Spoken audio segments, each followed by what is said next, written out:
Hello, everybody. Hopefully, you're having a great day today. I apologize for not being with you today, but you're in good hands. I want to go through and show you kind of an extension to what we did yesterday, integration by parts, which is a way to integrate the product of two things. I want to show you a method. I'm calling it rapid repeated integration by parts. And it becomes a faster way to do what we did yesterday. Um, for problems that go on a little bit longer. So I'm going to ask you this. Maybe pull out your assignment from yesterday. And on the assignment, where I want to first start, if you don't mind, is I want to look at, I think it was number 9 on the worksheet.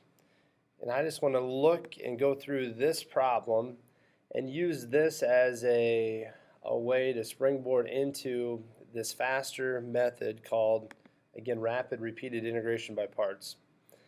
So maybe you had a question on number 9 and maybe it didn't work out for you. Hopefully it did. But we're going to go through that one, and then I want to show you just kind of a shortcut and a step into doing it quicker. And if you understand how this new method works, it's going to be a faster way to do integration by parts. Again, to integrate the product of two things. So here's where we're at. Again, this is what I think it would have said, x squared times e to the x dx.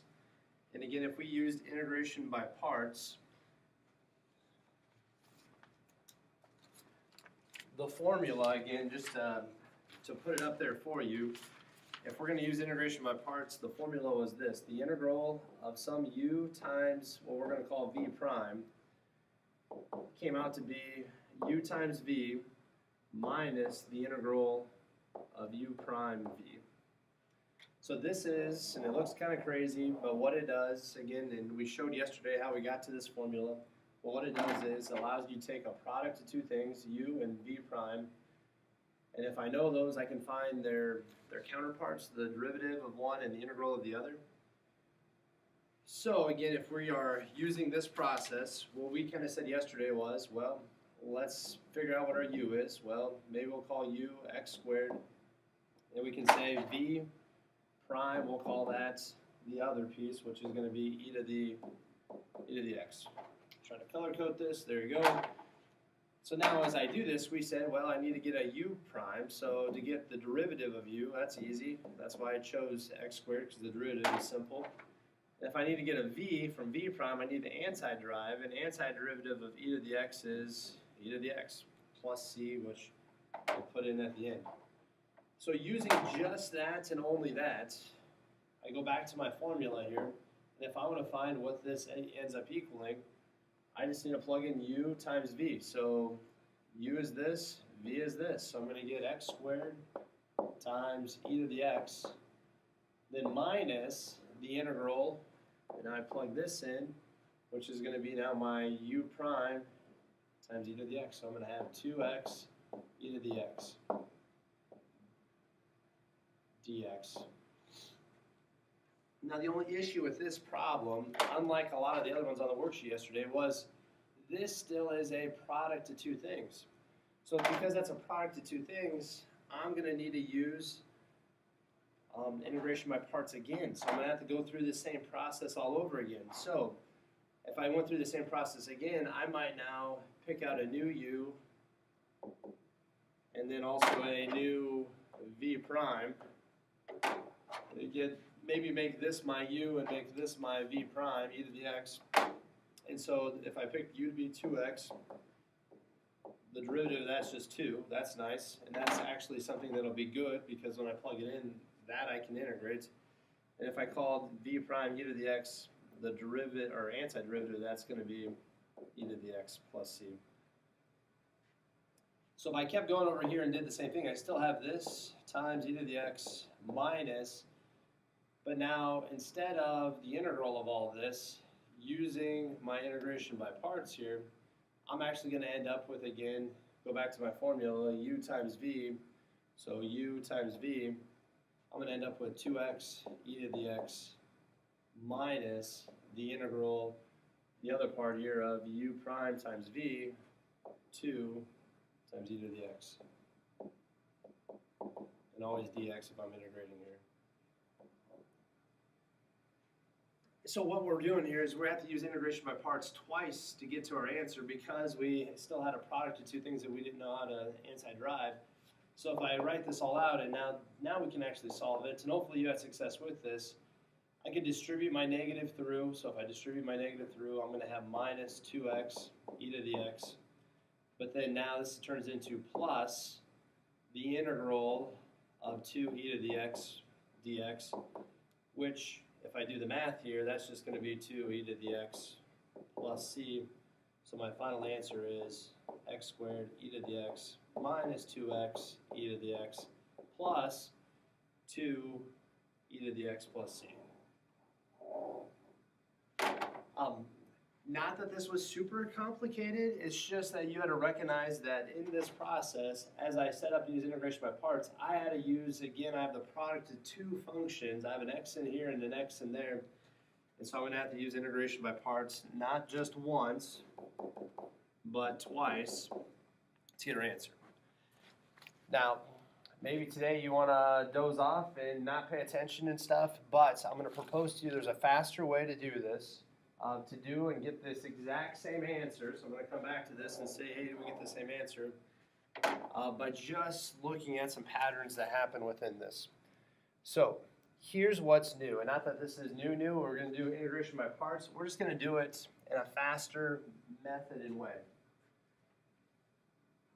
Doing it this way, here's what I look at and here's what you're going to set up and do. I make kind of a table or piles of things here. So one pile I'm going to call is my U pile. The other pile I'm going to call is my V prime pile. This side is a side that I'm going to find something, a function, out of my two functions, one that it's easy to derive. If I can spell. And this pile is going to be something that I can integrate kind of with. So you have your derived pile, you have your integrate pile that you're going to set up. Now the hardest thing of this is now deciding which of my two functions I'm going to put in what pile or what column here to do this.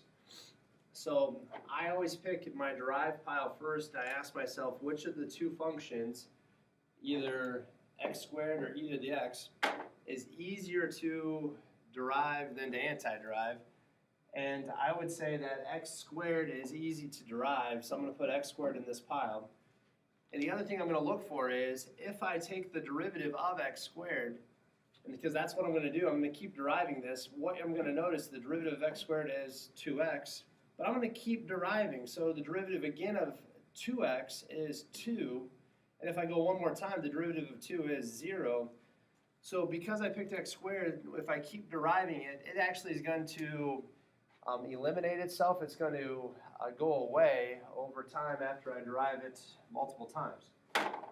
Now my other pile, my anti-derive pile, if I add e to the x, I'm going to anti-derive e to the x. So the antiderivative e to the x is e to the x plus c.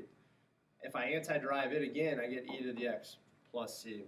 If I anti-derive it again, I'm always going to get the same thing here because e to the x is always e to the x anti-derived. But now how do I go from what I have in this column here to, back up here, to this same answer? Maybe can I don't want to do that.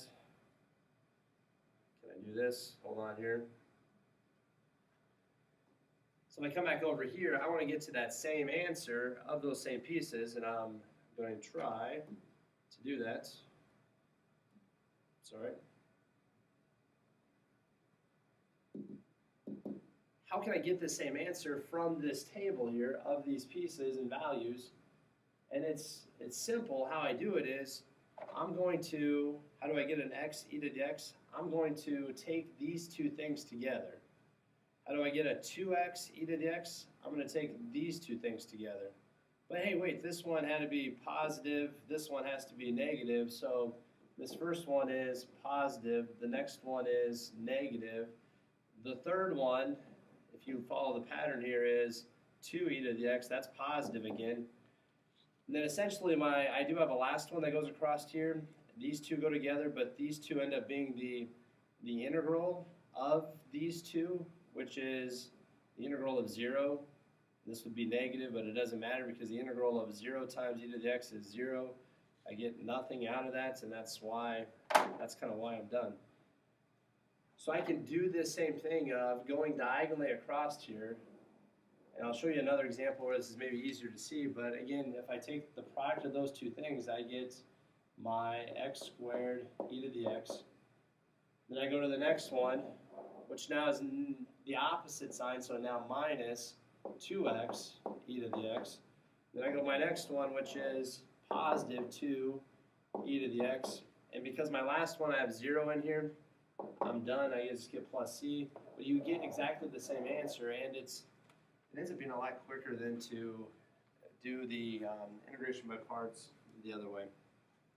I want you to know how to do integration by parts, but setting up the table and doing this rapid repeated integration is a little simpler. So let's maybe look again here. Here's a very similar question, but maybe it'll be easier for you to see kind of how and why this works the way it works. So take a moment. I want you to write this down. Some of you are just finally maybe being like, hey, wait, what just happened here? Let's figure out what just happened. If I want to find the integral of this, if I did integration by parts, because I have x to the third, I'm actually going to have to do integration by parts 3 different times if I worked it out the way we did yesterday. You can do it that way. Some of you, none of you want to do it that way. But instead, here's what I'm going to do. I'm going to make my derived pile. I'm going to make my anti-derived pile. And so the one side is what I want to integrate or anti-derive. The other side is I want to pick a function I want to derive. And of these two functions, again, I always pick my derive pile to be something that will, as I derive it, will exhaust itself and go away. So of my two functions, which one, when I derive it, will it disappear and go away? Yeah, x to the third. So if I use x to the third here, what I'm going to do is I'm going to derive it until it goes all the way away. So the derivative of x to the third is 3x squared. Derivative of 3x squared is 6x. Derivative of 6x is 6. The derivative of 6 is 0. It exhausted itself and actually went away. Now on the other hand, that forces this to have to be my anti-derive or my integrate pile of having e to the 2x. Now, we've done this a lot.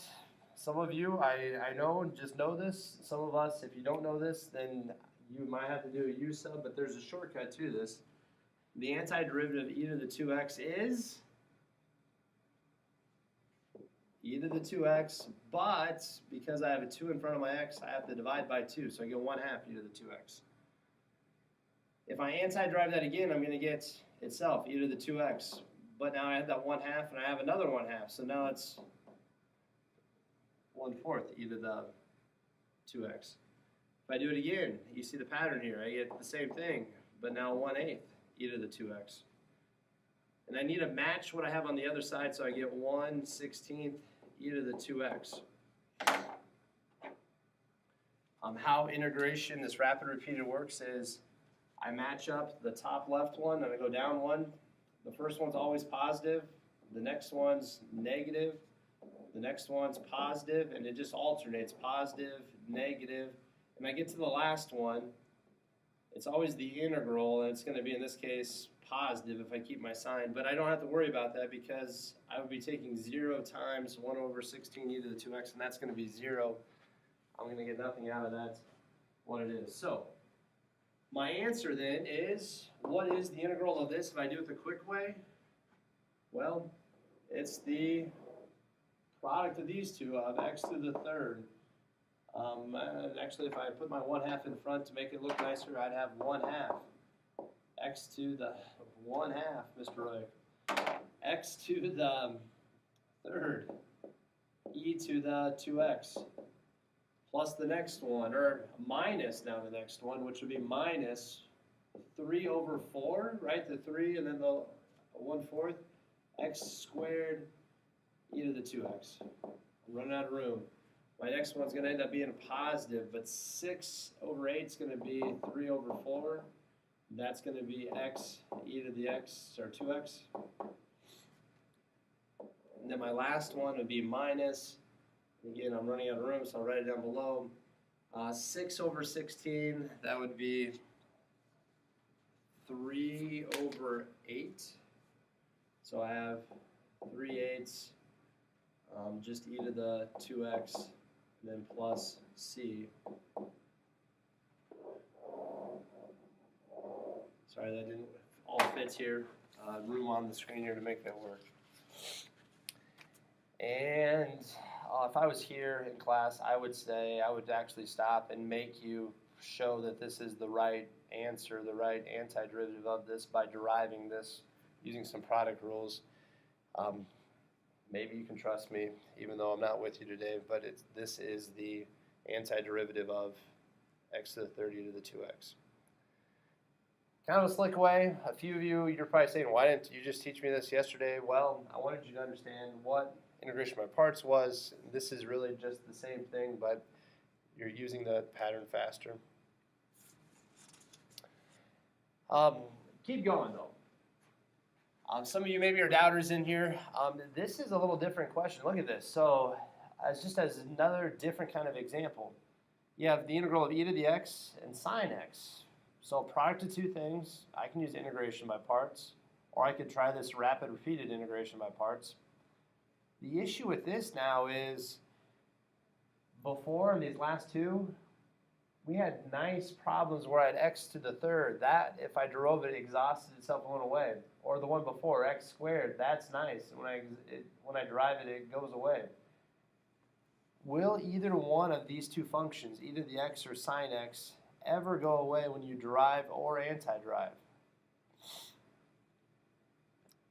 You're right, no, they won't. So how this works and how this looks is this. If I had to pick out a derived pile and pick out an anti-derived pile, doing this the same way, it actually doesn't matter on this problem which one I pick and do where. Me personally, I might make sine my derived pile and then make my anti-derive using e to the x, just because in my mind it's easier to derive trig functions than to think backwards and anti-derive them. But watch what happens though. If I derive sine, I get cosine. If I derive cosine, I'm going to get negative sine. I actually get right back to where I started, and that's where I'm going to stop this. And I'll show you kind of how this works out mathematically. On the other end, though, if I match this up, if I anti-derive e to the x, it's e to the x no matter what, so that part's the same. Now, if I do the math with this, like we were doing before, this would say, the rapid repeater would say, I take these two together, positive. I take these two together, negative. Now, I would take these two together, but it's going to be the integral of these two things, and it would end up being a positive here with what I have. Now watch this. This is kind of slick math here, so watch carefully. Now on this problem, I'm going to actually purposefully do this. I'm going to write this down, e to the x sine x. I'm going to write the integral down, and I'm doing this on purpose to write this down, and I'm going to say equals. What does this say over here? The first one is e to the x sine x. The next one's going to be minus e to the x cosine x. Right, so that's that one. But now this last one is going to be the product of the integral of these two things. And because I have a positive and a negative, this is going to be minus the integral of e to the x sine x. So I'm taking these two now kind of together, but it's the integral of those. Now you might look at this and say, Mr. Roy, I still don't quite get this or see why you have what you have here. Don't want that one, never mind.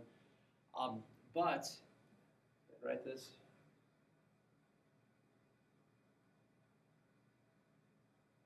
Sorry, I was trying to move that lower, but I can't. But if I look carefully at this, this is where the problem started. It started with what's the integral of e to the x sine x. What I actually ended up getting, because I stopped at the same place, I ended up getting the integral of that same thing. Now using some algebra pieces, because this in the beginning is the same thing, I can actually move this over because I'm subtracting it. What if I add an integral of e to the x sine x to my other side? So what if I go over here and add the integral of e to the x sine x? What I end up getting on this side, these go away, so this cancels. Positive and negative cancel out. But actually I get, on this side, I get two integrals of e to the x sine x. Technically dx. And that's still equal to what I have here of e to the x sine x minus e to the x cosine x. Now again, my goal was what? My goal is, what's the integral of e to the x sine x? Well, so what is the integral of e to the x sine x right here? What do I need to get rid of since I have two of them there? And I pulled that 2 out front. I can divide by 2, which means I have to divide this side by 2. So my answer now is, what's the integral of e to the x sine x dx? I actually get e to the x sine x minus e to the x cosine x, this whole thing divided by 2, and then I can't forget, because it's an indefinite integral plus c, but this is my answer, what my antiderivative is. So for problems that, as I pick out my derived and antiderived pile, again here, sorry, can I put this all? No, I can't. The answer there. But as I pick out my pile, because neither function went away, what I did is I picked one and I drove it until I got to a point where it repeated. I could have swapped it up and put the trig function in the antiderived pile, and I just have to antiderive until I get to a point where it's going to get back to the original function of sine again. And I stop there because as I write it out, now I get the same piece as what I had to begin with, and I can move it over in this case by adding the integral of e to the x sine x. I wish I was here. I really like this method. It's kind of a quick, short way to find answers for things that are really complicated, but makes it easier.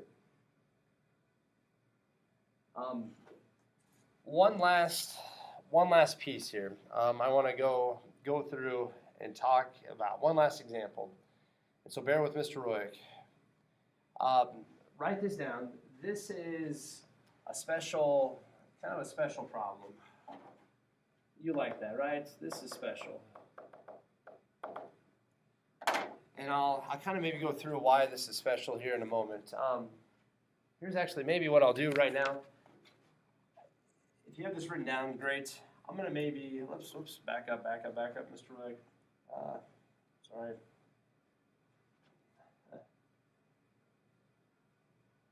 What did I just do?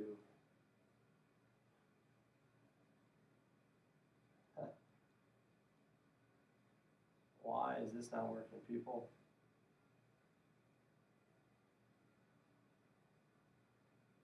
I think I just deleted it. Sorry. You guys can laugh at Mr. Roy because I have my technical difficulties here, but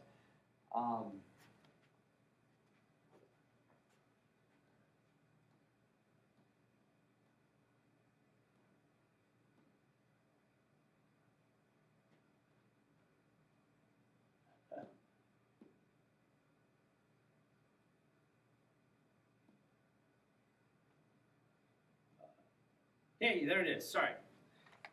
Whew.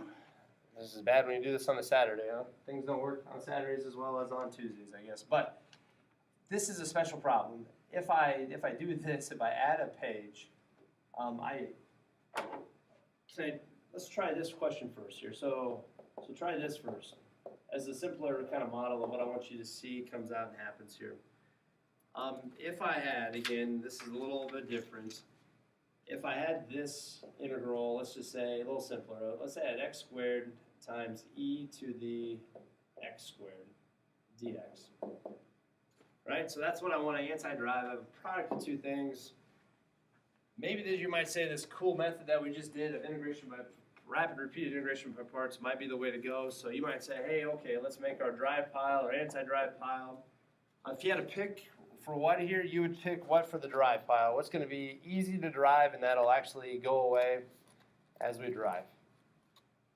Yeah, why not? Let's pick x squared.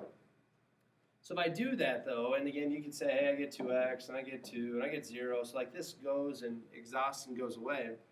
But that does force then my other function to be e to the x squared, what it is. Now this pile is what I want to integrate.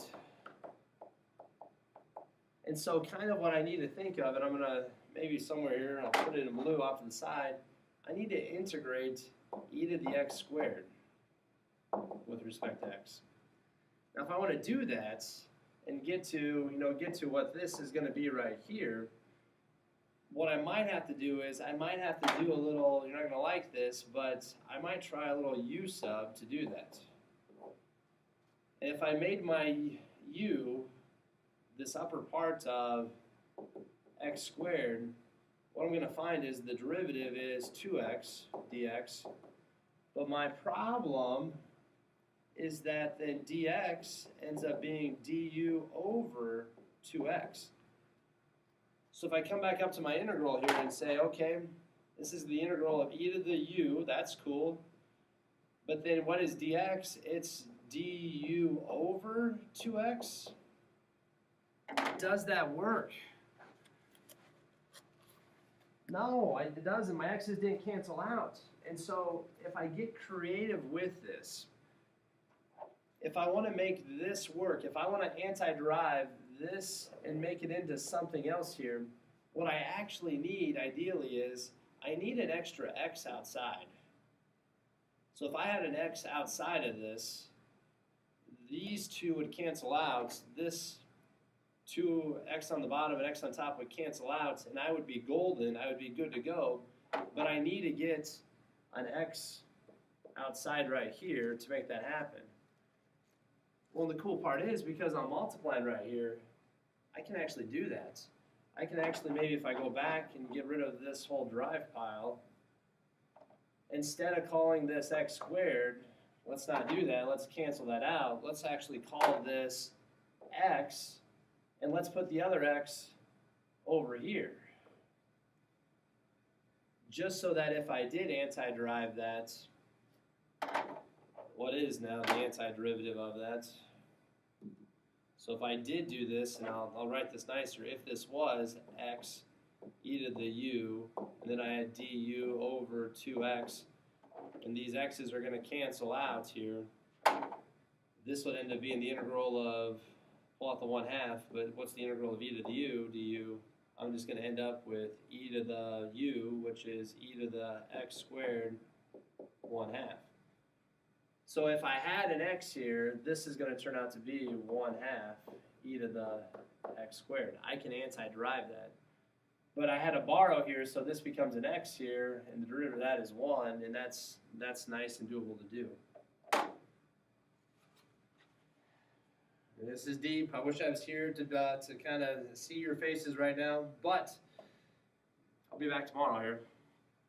So go back to this. This is a little more complicated, right? So this other one I just said was x squared e to the x squared. This, what if I said x to the 5th e to the x squared? I would still do the same idea of I have my drive, I have my anti-derive pile, and I might still do the same thing of saying, hey, I'm going to put this here because that will exhaust itself, but then that means I have to put this here. But based upon what we just discovered a moment ago of how this didn't work, and the only way for it to work is if I borrowed an x, I might not use this. I'm going to draw a little line here. I might rewrite this so that if I borrowed an x, this now is going to end up looking like x to the 4th. But then my other one, because I'm borrowing that x, I'm going to write it as x times e to the x squared. This I can antiderive. This we just showed on the other page ended up being 1/2 e to the x squared. I can antiderive that. This I can derive and get 4x to the third. The only problem again is this I can't antiderive because again it's back to the same thing of where I had here. I can't antiderive that because I need an x there. So we need to borrow or share, maybe you like the word sharing better. I need to share an x from one side to the other. So let's share an x from this one of my 4x cubed. So this is going to be an x squared. And if we're going to share or borrow, I'll use the word share now. If we're going to share an x, let's also share a 2x. So if I took a 2 out of this, this is now 2x squared. And the reason why I'm sharing that is because if I have a 2x over here that I'm moving over, this 1/2 and 2 goes away, and this just becomes x e to the x squared. I get exactly the same thing again.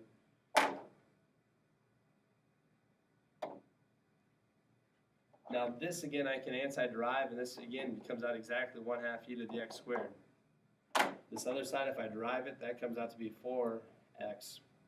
But we're still not done yet, but it's getting better here. What if again I share or borrow, and let's do the same thing, a 2x again. This I'd write it as, so I'm going to rewrite this top one, this is just going to be a 2, right, because I'm taking out a 2 and an x out of there. And I'm bringing that 2 and that x to the other side, which turns out to be, make it just x e to the x squared. This is going to antiderive and be 1/2 e to the x squared because we did it before. This really nicely turns out to be 0. So this did go away, but we had to do we had to borrow or share along the way to make it happen. So this is kind of a fancier way to do it. Now you might look at this mess and say, okay, now what do I actually write down for my answer? Well, I would start with this where we started. I would start here. So we didn't use the x to the 5th. We used this x to the 4th. So this would be my first one here. I'd take these two together. Again, positive for the first one. Now I'm not using my 4x to the 3rd. I'm using my new one of this. I take these together, now negative. I'm not using 4x, but instead we're using 2. This one's going to be positive again. And this should come out to be my answer. And so if I look at these pieces, I'm going to have now a 1/2 x to the 4th e to the x squared. My next line is I'm going to have 2 and 1/2, so I'm going to end up with just x squared e to the x squared. And my next one, I'll have 2 times 1/2 e to the x squared, so that's just going to be, oops, Mr. Willick, thank you. Someone said it, no, I didn't catch it.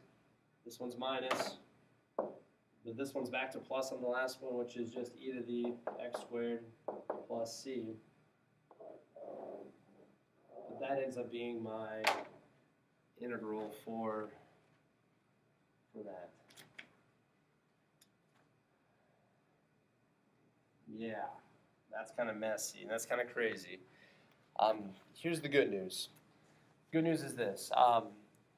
Tomorrow I want to spend more time. I want to make sure you understand this. So I want you to see this. I want you to try this, and I want you to do what you can do. And it's okay to struggle on this, but the whole thing is about the struggle, about the effort that you put into it. Of the questions I'm going to give you, do as many as you can. Right? Do them all if possible here. Help each other out and work together. See if you can do it. And again, you can always check your answer by deriving your answer and seeing if you get back to that integral of the inside of what you have. So you could try and know if you have the right answer by deriving. I'm not going to work through this last example. I put it up here. But I just want to make a little, for what it's worth, just make you aware of this. If you look at this question, you could look at this and say it's the product of two things, and you could probably try to do integration by parts and use this rapid repeated piece if you wanted to. That doesn't really look like much fun to me, but I would actually just be aware that on some problems, a u substitution would be just as good, because this is x to the third, this is x squared outside. Making a u sub and making my u maybe the inside part would work out really nicely, because I'm going to get a 3x squared dx, and that's going to cancel with this part of this on top. And so just be aware, I'm not going to go through the whole problem, but some problems, even though they are a product of two things, again, our old things we know, the old tools we know, like u substitution, still work and work really well, and even easier than this. I know some of us are going to be done with calculus after this year, and some of us, though, are going to move on and take Calc 2 and higher levels of math. This is where calculus gets harder, is the integration part, because you need to now take all these methods of integration. There's lots of them, and we're going to not get to all of them, but in Calc 2 you'll do more, and you have to decide which one is the best fit for that type of problem. And it's not just one rule works for everything. You have to decide. That's where Calc 2 is probably harder, because you have to make that decision. I'm going to give you today, the stuff is going to hand out this worksheet. I'm calling it 8.2.5. You can try to use this rapid repeated integration on most of the questions. My goal for you maybe would be is try the odds. So, and I know it's a worksheet, and the odds aren't even in the back of the book because it's a worksheet. And tomorrow we're going to look at the rest of it, the evens. And tomorrow I'll be around to help you. But I think if you try the odds today, you're going to have success on some of those. And tomorrow we can do more practice with it. And hopefully this will make sense and you'll appreciate and kind of find this to be a fun thing to do. So thank you for your patience. Thanks for writing this down. Please be helpful to each other, and let's get as much done as we can. Have a great rest of your day.